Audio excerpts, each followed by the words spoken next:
नमस्कार, आप देख रहे हैं नेशनल दस्तक। मैं हूं रंजय कुमार। दिल्ली चुनाव के परिणाम आए हुए लगभग 10 दिन हो चुके हैं, लेकिन अभी तक दिल्ली किसके हाथों में जाएगी, मतलब कौन मुख्यमंत्री बनेगा, इसका फैसला अभी तक बीजेपी नहीं कर पाई है। बिल्कुल सही सुना आपने। कहा यह जा रहा है कि 19 तारीख को दिल्ली को पता चलेगा कि कौन बनेगा दिल्ली का मुख्यमंत्री, और इसके लिए तैयारियां काफी जोरों पर है। भले ही चुनाव जो है वो भारतीय जनता पार्टी जीती हो, लेकिन अगर चुनाव के कार्यक्रम देखें तो ऐसा लगता है कि कहीं ना कहीं आम आदमी पार्टी से पूरी तरह से प्रभावित है भारतीय जनता पार्टी।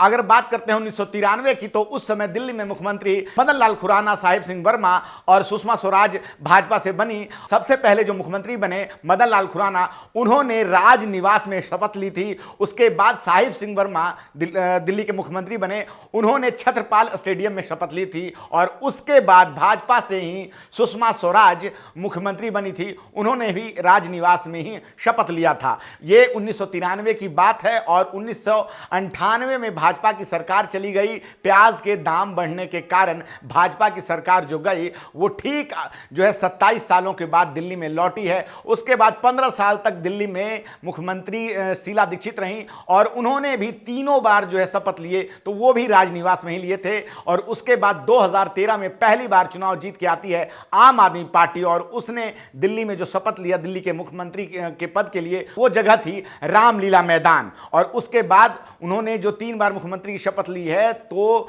वो तीनों के तीनों ही बार उन्होंने रामलीला मैदान में ली। अब भाजपा का भी यही प्रोग्राम है कि 20 तारीख को रामलीला मैदान में दिल्ली मुख्यमंत्री पद की शपथ ली जाएगी। 30,000 मेहमानों लगभग आएंगे, समर्थक आएंगे, और 3 मंचों की व्यवस्था की जा रही है। और 20 राज्यों के भाजपा के मुख्यमंत्री आने वाले हैं, और न जाने कितने सेलिब्रिटी उस दिन आएंगे। एक तरह से पूरा का पूरा इवेंट मैनेजमेंट किया जाएगा। हमने देखा है कि जब भी भाजपा कोई चुनाव जीतती है तो उसको एकदम बिल्कुल बढ़ा चढ़ाकर दिखाती है, और इस बार भी रामलीला मैदान में ही कुछ ऐसा करने का प्रोग्राम है भाजपा का। हालांकि दिल्ली में अभी भगदड़ मची थी भीड़ के कारण, उसके बाद भी इस तरह के प्रोग्राम लगातार आयोजित किए जा रहे हैं। और जब इस तरह के प्रोग्राम में कुछ होता है, हम नहीं चाहते कि ऐसा कुछ हो, तो उसके बाद तो प्रशासन लीपापोती करता ही है। जिस प्रकार से महाकुंभ में जाने के लिए जो अभी भगदड़ मची, उसके बाद भी अभी रामलीला मैदान में 20 तारीख को यह प्रोग्राम होगा।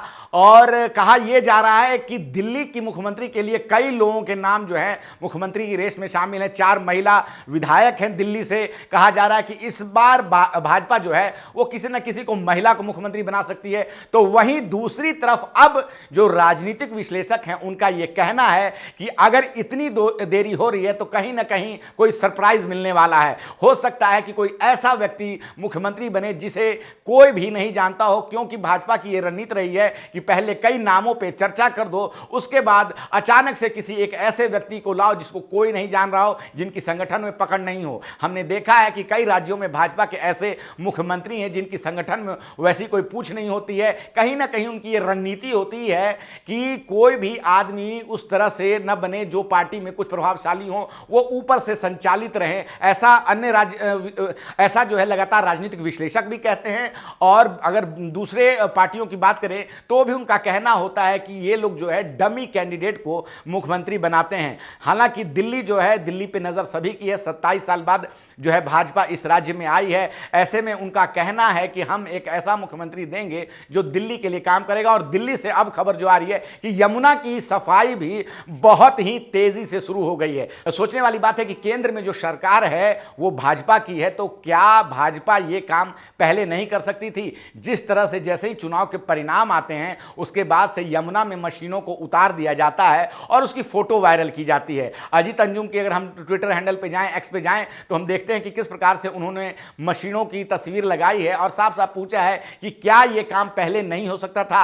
राजनीतिक लाभ और हानि को लेकर क्या पार्टियां इतनी ज्यादा व्यस्त हो गई हैं कि किसी भी काम को करने के लिए सबसे पहले वो अपना राजनीतिक लाभ और हानि देखती हैं? जो काम चुनाव जीतने के बाद भाजपा ने किया, क्या वो 10 साल पहले से शुरुआत नहीं कर सकती थी? तो बिल्कुल नहीं, बिल्कुल ऐसा नहीं हुआ है। जो भी काम होना है अब आप देखेंगे दिल्ली में लगातार उसको प्रचारित किया जाएगा, उसको बढ़ा चढ़ाकर दिखाया जाएगा। कहीं ना कहीं जनता को यह दिखाना है कि जब भाजपा की यहां सीएम बनी है तभी यहां काम होना शुरू हुआ है। ऐसी बहुत सारी और भी खबरें आएंगे जो भी हम आपको बताएंगे। तब तक जो है आप हमारे साथ अगली खबर के लिए बने रहें। धन्यवाद। नेशनल दस्तक की आपसे गुजारिश है कि अगर इसको बचाना चाहते हैं तो नेशनल दस्तक को सब्सक्राइब करने के लिए रेड कलर के सब्सक्राइब बटन को दबाएं, फिर बेल आइकन की घंटी दबाएं। नेशनल दस्तक को बचाने के लिए बहुत जरूरी है कि हर खबर को शेयर करें, लाइक करें, कमेंट जरूर करें।